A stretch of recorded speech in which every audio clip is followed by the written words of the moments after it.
먼저 이제 감사한 내용을 하나 나누면요. 어제 우리 한몸 기도에 은혜 가운데 잘 진행됐는데 총 58분이 참여하셨다고 그래요. 그러니까 지난달에는 9시부터 10시 사이가 비어서 전 교육자 회의 대신에 참여했는데 이번에 그렇게 하지 않았음에도 불구하고 58명이 참석했다는 것은 더 많이 참석한 거거든요. 수고하신 분들에게 감사를 드리고 그 기도는 반드시 꽃이 피고 열매 맺게 될 줄로 믿습니다. 그 열매가 이 특세를 통해 나타나겠지요. 수고하셨습니다. 감사합니다. 오늘 제목을 같이 한번 볼 텐데요. 오늘 제목은 맺는 것이 아니라 맺어지는 것이다. 맺는 것이 아니라 맺어지는 것이다. 무슨 말일까요? 우리는 신앙생활을 내가 열심히 하는 것으로 알아요. 그런데 사실 그것은 잘못된 겁니다. 내가 열심히 하는 게 아니라 주님이 내 안에서 일하시는 거예요. 그러니까 하나님은 나를 통해 나에게 뭘 하길 원하시는 게 아니라 너 자신을 나에게 달라라고 그렇게 말씀하고 있는 거죠. 혹시 물에 빠져 죽을 뻔한 경험이 있으신가요? 제가 그런 경험이 있었어요. 그 청년 때, 학생 때죠. 내 친구들이 막 헤엄을 쳐서 막 건너가는 거예요. 나는 수영도 못하는데 얼떨결에 덩달아서 뛰어들었는데 뭐 여지없이 중간에 빠져 죽을 뻔했죠. 막 죽고 빠져가니까 이제 친구 하나가 와서 이렇게 저를 붙잡아서 살려냈는데 그때만 해도 들은 게 있잖아요. 빠지면 절대로 허우적거리지 말아라. 왜냐하면 막 허우적거려서 막 잡아다니면 오히려 나도 죽고 구조한 사람도 죽는다 들어봤죠. 근데 가만히 있으면요 그냥 끌고 가는 대로 끌고 가는 거거든요. 우리의 신앙생활을 내가 막 발버둥 치고 내가 살겠다고 막 하면 결국은 죽습니다. 그런데 내가 나를 다 내려놓고 나를 포기하고 자기를 부인하면 그때부터 하나님께서 일하시는 삶을 사는 거죠. 그런 의미에서요 한번 우리 은혜 영성에 나오는 한 사례를 상담 사례를 같이 한번 보겠습니다. 우리 오간사님이 책의 내용을 잘 준비해 주셨는데 한번 그림을 보죠. 빌립이란 청년과 이제 이 책의 저자인 목사님이 상담을 하게 됐어요. 근데 이 빌립이란 청년은 워낙 그 부모가 성적으로 자유분방한 가정이었기 때문에 포르노 유혹에 빠진 거죠. 엄마 아빠가 다른 남자 다른 여자를 집으로 들여서 그렇게 잠을 자는 그런 집이었어요. 그러니까 그걸 보고 자연스럽게 성적인 데에 대해서 문란했고 이제 그 문화에 젖어들었는데 너무너무 힘든 거예요. 그래서 목사님을 찾아와서 이제 자유롭고 싶다, 벗어나고 싶다 그런 거죠. 그랬을 때 이제 목사님이 누구나 하는 것처럼 꾸준히 교회 나오시고 매일 성경을 읽어보시고 하루에 30분씩 기도하고 정욕과 유혹에 관련된 성경 구절들을 암송하면 도움이 될 겁니다. 여기서 잠깐 멈추세요. 잘한 걸까요? 못한 걸까요? 이게 모르고 보면 정답이지만 도움이 안 되는 거예요. 근데 우리는 모든 사람에게 이렇게 처방을 하는 거예요. 신앙생활을 이렇게 열심히 교회 나오고 기도하고 성경을 암송하면 될 겁니다. 이제 예를 들어서 술, 담배를 끊고 싶은 사람에게 열심히 성경을 보고 기도하고 또 성경을 암송하면 될 겁니다. 그게 아닌 거예요. 마지막 보여주세요. 사실은 이 목사님이 자기 자신을 돌이켜보면서 고백을 한 거죠. 이렇게 했다는 거예요. 그때 당신은 선악을 알게 하는 나무의 악이라는 가지를 가지고 있군요. 그러니까 선이라는 가지로 바뀔 수 있도록 노력해야 합니다. 이 노력이란 단어가 틀린 거예요. 사실 우리는 예수를 믿는다는 건 뭐냐면 내가 예수와 함께 십자가에 못 박히고 부활한 것을 믿는 거예요. 그러니까 많은 사람 성도들이 내가 죽어야지 맞아요, 틀려요? 틀린 말이에요. 내가 죽어야지 하는 건 안 죽었다는 얘기잖아요. 원래 근데 예수 믿는다는 건 이미 죽은 거예요. 그러니까 내가 죽은 거를 인정하고 선포하고 믿음으로 받아들이는 게 신앙생활인데 맨날 죽어야지, 내가 죽어야 돼, 내 성질을 죽여야 돼, 내 욕심을 죽여야 돼, 내가 내려놔야 돼, 이 자체는 시작도 안 한 거거든요. 근데 우리가 평생 그렇게 살아요. 신앙생활을 매일 내가 죽어야 돼, 나를 십자가에 못 박아야 돼, 못 박는 게 아니라 이미 못 박혔다.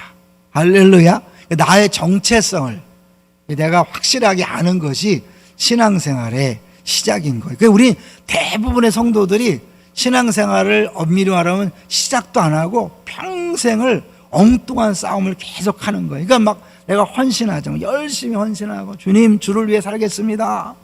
은혜를 주옵소서. 그러다 어느 순간 또 힘이 빠져요.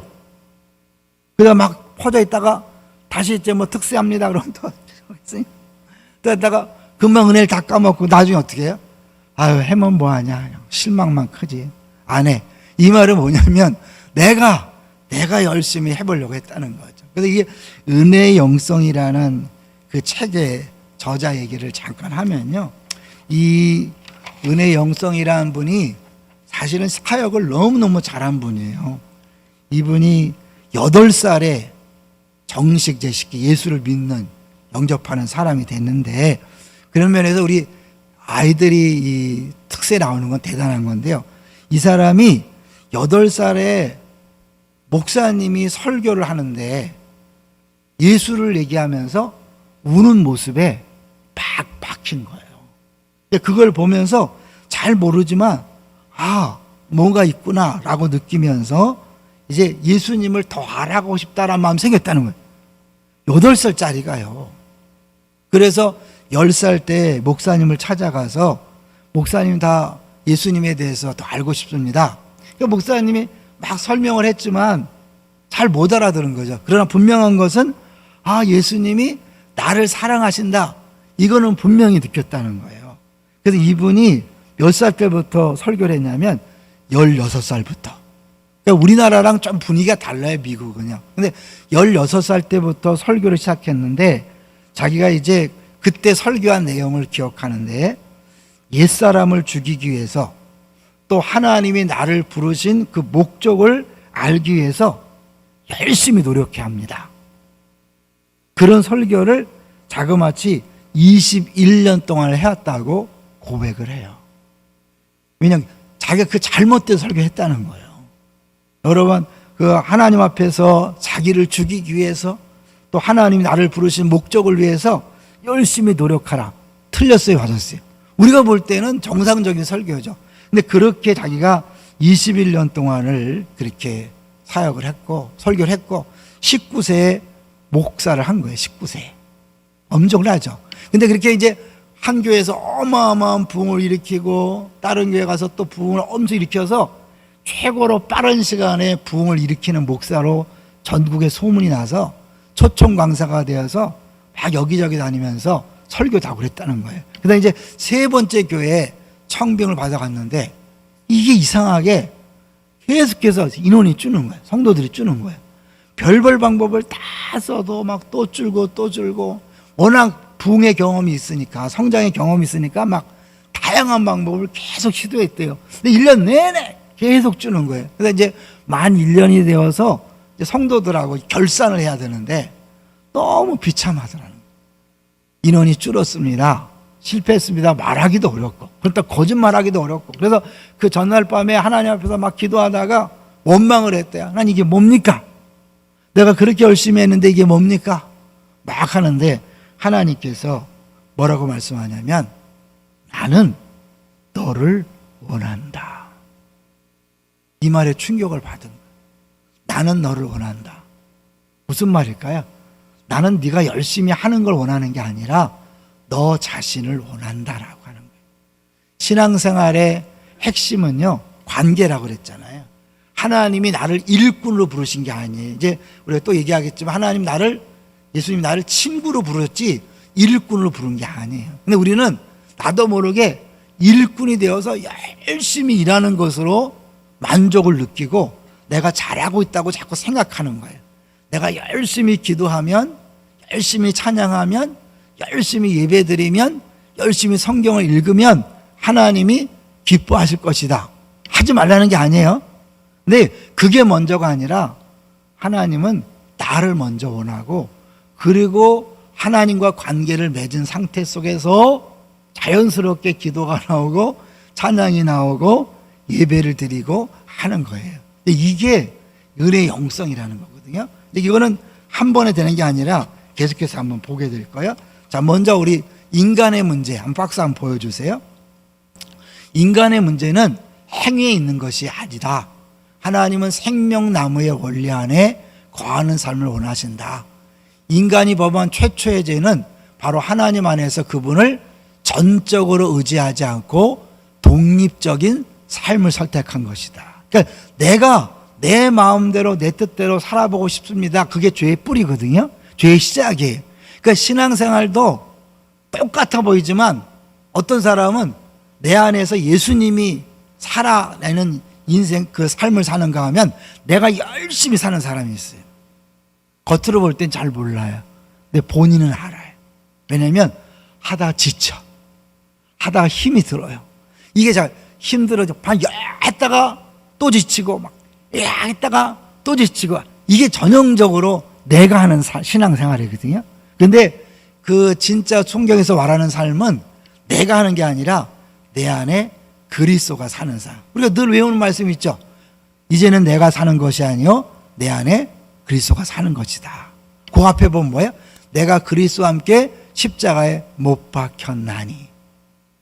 이미 못 박혀 죽었는데 아까 얘기했지만 끊임없이 우리는 나를 죽이는 싸움을 하는 거야. 이 성제를 죽여야 되는데, 이 혈기를 죽여야 되는데, 이 옛사람을 죽여야 되는데, 아니라니까요.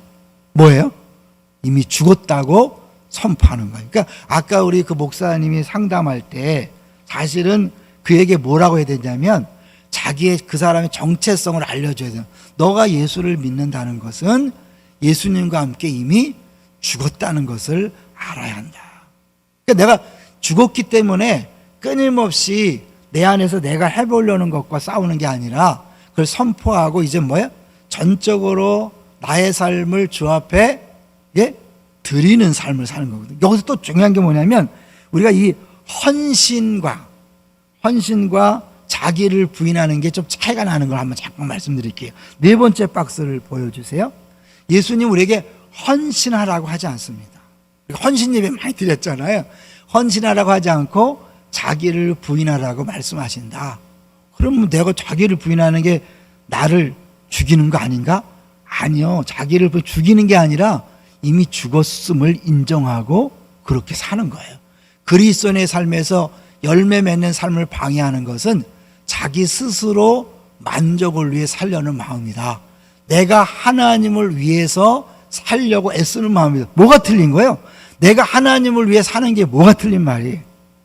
하나님을 경험하는 삶이란 책을 보면 가장 확실한 답이 있죠. 내가 하나님을 위해서 무엇을 하는 게 아니라 하나님께서 나를 통해 일하시는 거예요. 이 차이를 아셔야 돼. 내가 하나님 앞에서 힘 능력을 주십시오. 은혜를 주십시오. 복을 주셔서 내가 주를 위해 살겠습니다. 주 앞에 드리겠습니다. 이게 아니라 하나님 나는 주의 것입니다. 주님께서 마음껏 나를 통해 일하시옵소서. 그럴 때 뭐예요? 살든지 죽든지 감사한 거예요. 우리가 끊임없이 스트레스 받는 게 뭡니까? 꼭 이렇게 돼야 돼. 우리 자녀는 이렇게 돼야 돼. 우리 남편은, 아내는, 우리 회사는, 직장은, 학교는 반드시 이렇게 돼야 돼. 그래서 그걸 기도하잖아요. 열심히 기도하잖아요.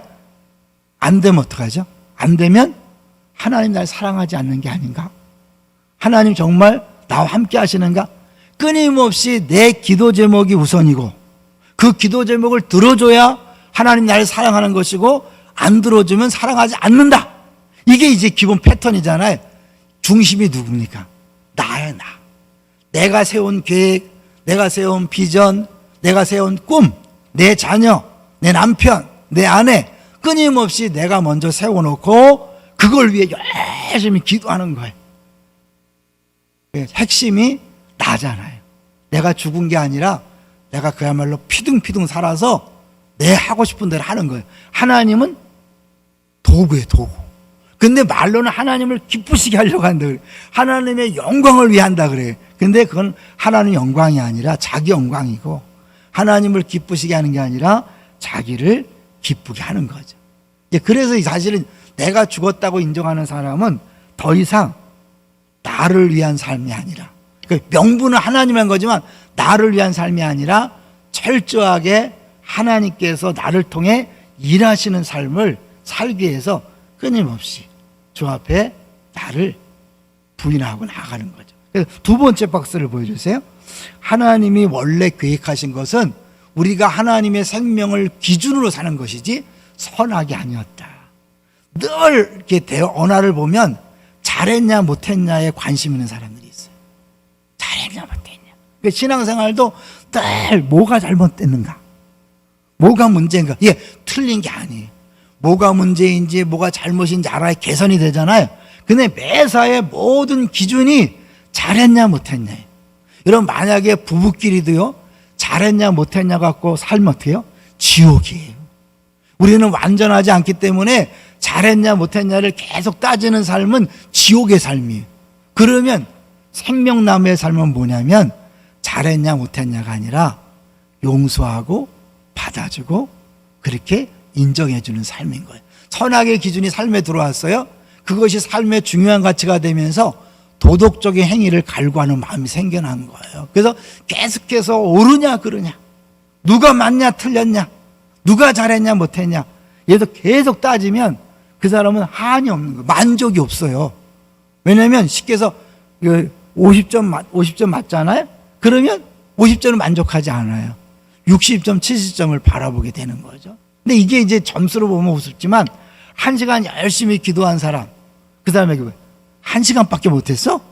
2시간은 해야지. 성경 열심히 읽어요? 10장을 읽었어요? 10장밖에 못 읽었어? 한 30장은 읽어야지. 매일 이런 식인 거예요. 그러니까 현재의 삶에 만족하는 것이 아니라 늘 옳으냐 그르냐 잘했냐 못했냐기 때문에 늘 더 많이 더 높이 더 크게 끊임없이 자기도 모르게 경쟁하는 삶을 사는 거죠. 자유가 없는 거예요. 여러분 어떠세요? 왜 기쁨이 없죠? 왜 만족이 없죠? 왜 행복하지 않죠? 내 안에 끊임없이 내가 안에 스스로 만족하는 삶을, 나의 성취와 만족과 유익을 위해서 달려가는 거예요. 근데 그게 신앙이라는 것으로 옷만 입혔을 뿐이에요. 솔직히 해보세요. 행복하세요? 정말 만족하세요? 정말 기쁘세요? 정말 즐거우세요? 아니라면 내가 나도 모르게 끊임없이 이 선악과 옳고 그르냐의 문제에 계속 매여 있는 거예요. 쉬운 얘기는 남편을 볼 때 아내를 볼 때 어떠세요? 늘 잘못하는 것만 보입니까? 아니면 그냥 감사합니까? 애들을 볼 때 좀 더 잘했으면 좋겠습니까? 아니면 있는 자체에 감사합니까? 교회를 볼 때도 여러분 내가 그냥 신앙생활하는 것 자체가 감사합니까? 늘 뭐가 불만이고 뭐가 눈에 신경 쓰입니까? 예, 신경 쓰여서 기도하고 개선을 위해 노력하는 것 중요합니다. 그러나 근본 동기가 어디냐에 따라서 그 하는 일이 행복한가 아닌가 알 수 있어요. 여러분 표정을 보면 다 알 수 있죠. 언어를 보면 다 알 수 있죠. 그 다음에 이제 그리스도는 생명이다. 세 번째 거 한번 보여주세요. 세 번째 거. 그리스도는 생명이다. 당신도 아마 나처럼, 이게 저자가 얘기하는 거예요. 더 나은 삶을 살기 위해서 또 믿는 자로서 보다 도덕적인 삶을 살아보려고 많은 세월을 노력하며 보냈을 것이다. 21년을 그렇게 사역한 거예요. 믿는 자가 수준을 높이기 위해 노력하면 할수록 그것은 낮은 영성을 가진 선악을 기준으로 사는 것이다. 그러나 그리스도의 생명을 가지고 사는 것은 은혜의 영성이다. 우리는 그리스도를 닮은 삶을 살기 위해 노력하지만 그렇게 할 수 없는 자신을 발견하게 된다. 결국 우리의 고백은 우리는 스스로 할 수 없다는 것이다. 하나님 앞에서 우리가 스스로 할 수 없다는 걸 느끼고 그렇게 깨워졌을 때부터 신앙생활을 시작하는 거예요. 내가 뭔가를 아직도 해보려고 하고 할 수 있다고 느끼는 자체는 시작도 안 한 거예요. 주 앞에 철저하게 나는 아무것도 아니고 잘못했다, 스스로 할 수 없다. 이 목사님이 21년을 그렇게 멋지게 아름답게 풍성한 사역을 하고 주님 만나서 나는 너를 원한다 라는 소리를 듣고 나서 이 사역이 바뀐 거예요. 이제 하나 이야기를 하면서 정리해 보려고. 골프 하는 사람들이요, 모든 스포츠가 똑같지만 힘을 빼야 된다 그래요. 힘을 빼야 된다. 특별히 골프는 더 힘을 빼야 되죠. 그런데 최경주라는 선수 아시죠? 얘기하는데 힘이 안 빠진대요. 아무리 그렇게 오랫동안 골프를 쳐도 힘이 안 빠진대요. 근데 언제 힘이 빠지냐면 하루 종일 연습하잖아요. 지쳐서 힘이 빠진대요. 그때 힘이 빠지는 걸 경험할 수 있다는 거예요. 스스로 힘을 빼려고 하는 게 아니에요. 내가 죽으려고 노력하는 게 아니에요. 여러분, 끊임없이 우리가 나도 모르게 내가 죽어야지, 내 성질을 죽여야지, 내 자아를 죽여야지. 여러분, 아직 안 죽은 거거든요. 이미 죽었음을 인정하고 선포하시는 거예요. 처음에 물에 빠졌을 때 어떻게 해요? 내가 살려고 막 발버둥 치면 나도 죽고 나를 구원하러 온 사람도 같이 불에 빠져 죽는 거예요. 어떻게? 완전히 맡기는 거예요. 맡기고 그 사람이 끌고 가는 데 사는 거예요. 내가 죽었다는 건 뭐예요? 내가 더 이상 막 노력하고 애쓰는 게 아니라 주님이 나를 끌고 가도록 나를 내어드리는 거예요. 이 삶을 안 살아본 사람은 그게 뭐야? 그게 가능할까? 네. 이 복음을 처음 들으면 사람들이 이렇게 하죠. 그럼 내가 할 게 뭐야? 예. 그럼 마르다와 마리아 얘기를 간단히 하고 마칠 거예요. 마리아는 주님 앞에서 말씀을 들었죠. 마르다는 굉장히 분주하게 열심히 일했어요. 마리아는 일도 안 하고 앉아만 있었을까요? 그렇게 앉아서 예수님 말씀을 듣다가 마리아는 예수님이 야, 나 목마른데? 그때 가서 물 떠오른 거예요. 예수님이 진짜 원하는 걸 모르고 열심히 막 일하면서 막 바빠 죽겠다고 쟤는 뭐하냐? 예수님 쟤 좀 어떻게 좀 해서 날 도와주라고 하세요. 예수 그걸 원하는 게 아닌데, 나를 원하는데 나는 끊임없이 일하려고 그래. 그러니까 그 사람 주변에는 늘 갈등이 있고 힘들고 어려운 거예요. 예수님 나를 원하는 거예요. 저 앞에 나가서 그분을 사모하세요. 그분을 구하세요. 그리고 그분이 야, 나 이제 이걸 원해 라는 음성이 들려지면 그때 하는 거예요. 한 번에 여러분이 깨닫기는 어려울 거예요. 근데 오늘 그런 기도를 했으면 좋겠어요. 하나님, 내가 그동안 죽으려고 열심히 노력했는데 내가 죽었음을 인정하게 하시고 죽었다는 사실을 확실히 믿게 해주십시오. 그래서 내가 열심히 열매를 맺는 게 아니라 나는 죽었다고 인정하고 그랬을 때 내 안에 예수님이 사실 때 그 예수님의 풍성함이 나를 통해 넘쳐나는 거예요. 이게 도저히 이해가 안 되시는 분들이 있을 거예요. 이 책의 저자도 21년 사역하고 다 깨어진 다음에 주의 음성을 듣고 깨달았잖아요. 그러나 기도하세요. 분명히 내가 열심히 노력하는 게 신앙생활이 아니라 열심히 노력하는 나는 이미 죽었고 죽었음을 인정하고 내 안에 그리스도가 사는 인생, 그게 뭔지 주님 알게 해주세요. 깨닫게 해주세요. 그거를 경험하게 해주세요. 이 기도를 하세요. 그러면 주님께서 알게 하실 것입니다. 우리 기도하겠습니다.